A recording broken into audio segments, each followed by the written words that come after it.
Now, Prime Minister Narendra Modi and Russian President Vladimir Putin will meet on the sidelines of the upcoming Shanghai Cooperation Organization Summit in Bishkek.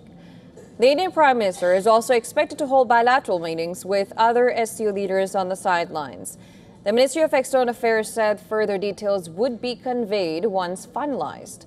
While PM Modi is scheduled to visit Uzbekistan from 29th to 30th of August, followed by a visit to Kyrgyzstan from 31st August to 1st of September.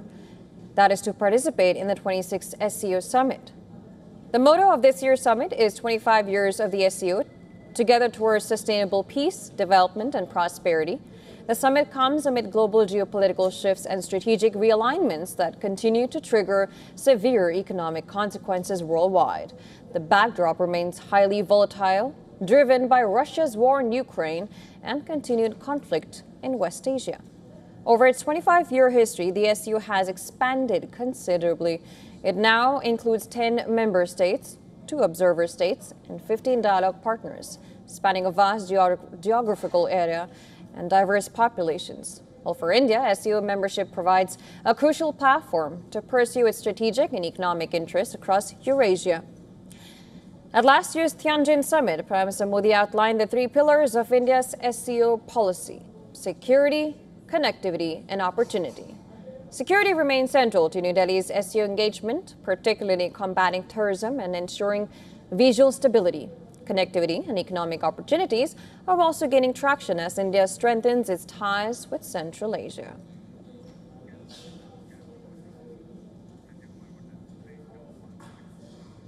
All right, to discuss more on this, we are now being joined live by senior consultant Sanjay Kumar Mandu from New Delhi. Thank you so much for joining us on the broadcast. And now this year's summit, of course, marks the 25th anniversary of the SCO, which India has been a full member since 2017. And we will be watching PM Modi address the summit and hold bilaterals with other leaders. What is the focus for India at this summit amid this disruption which is being caused by West Asia conflict and, of course, the Russia-Ukraine war? Thank you for having me in for today's discussion. I would broadly put India's priority into 4 areas: security, connectivity, economic cooperation, and strategic engagement. Security, particularly terrorism, extremism, remains very important, which you already mentioned that. But I think the economic dimension deserves much more attention. Central Asia has a significant energy and mineral resources, while India has a large and a growing market. The challenge is turning that potential into actual trade and investment, and this is where connectivity becomes very important. So India's approach is essentially about engaging with Eurasia while protecting its strategic autonomy and national interest. This is India's key priorities within the SCO. Right, and you mentioned Eurasia, of course, I'll come to that. Now, India has repeatedly described Russia as a time-tested strategic partner. How is New Delhi looking at this bilateral engagement with Moscow at a time when Washington is increasing its economic pressure on Russia?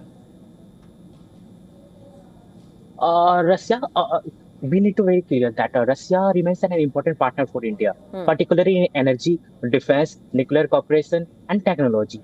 The SCO also provides an important platform for India to maintain engagement with Russia within a broader Eurasian network. At the same time, India's foreign policy today is much more diversified. India is also deepening relationship with the United States, Europe, Japan, the Gulf, and other partners. So Russia remains an important pillar, but India's foreign policy is not dependent on any single country currently now. That's an interesting point you point out there, because now we talked about SCO, which is also about India's growing influence on Eurasia. How do you analyze India's balancing act between China and Russia? We know that the meeting happened between Wang Yi and Doval, and we also have seen S. Jaishankar, our foreign ministry, of course, they've visited Moscow. How do you see India balancing this act between China and Russia at this particular moment? We need to be very clear in this regarding. China is obviously one of the most economically and strategically influential countries within the SCO, and we know how Russia is currently current situation. but I don't think India's response should be more unilaterally. We need to engage with both parties. But the better response is greater Indian economic ability and deeper engagement with Central Asia and other regional partners. India needs to remain more competitive. At the same time, cooperation with China and Russia can where continue where interest converge, while competition can continue national interests differ.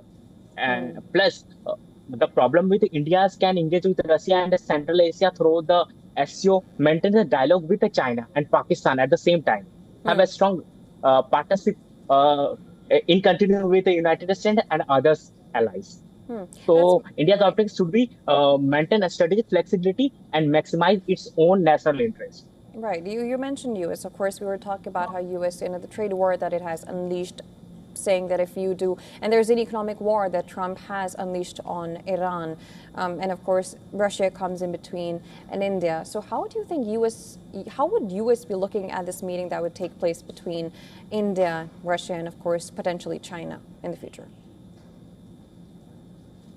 Uh, I will particularly mention that uh, it's a multipolar world.